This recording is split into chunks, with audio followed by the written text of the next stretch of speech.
আজকে জামাই ষষ্ঠীর সারাদিনে কী খাওয়া দাওয়া করলাম সেগুলো তোমাদের সাথে শেয়ার করলাম। তো ফার্স্টেই দেখতে পাচ্ছ মা সকালবেলা ব্রেকফাস্টে দিয়ে দিয়েছে লুচি, আলু চচ্চড়ি, দই, মিষ্টি, ফল সব কিছু খেয়ে দিয়ে আমরা রান্নাবান্না সেরে নিলাম। তারপরে দেখি আমাদের লালুগুলো চলে এসেছে।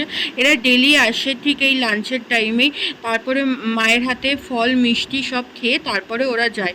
তো রীতিমতো আজকেও মা ওদেরকে আম, কলা, লেবু, তারপরে মিষ্টি, পেয়ারা যা ছিল সব খাইয়ে, জল খাইয়ে ওদেরকে পাঠালো।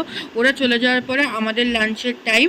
আমরা লাঞ্চে নিয়েছিলাম দেখো ভাত, তারপরে ছিল স্যালাড, আর ছিল গন্ধরাজ লেবু, তারপরে ছিল বেগুন ভাজা, পটল ভাজা, আলু ভাজা, আলু চিপস, পাঁপড় ভাজা, চিকেন পকোড়া, বিউলির ডাল, আলু পোস্ত, পটলের দোরমা, চিংড়ি মালাইকারি, চিকেন কারি, চাটনি, মিষ্টি, তারপরে ফল সব কিছুই ছিল। তো আমরা খেতে থাকি আর তোমরা চ্যানেলটিকে সাবস্ক্রাইব করে দাও। সবাই খুব ভালো থেকো, বাই।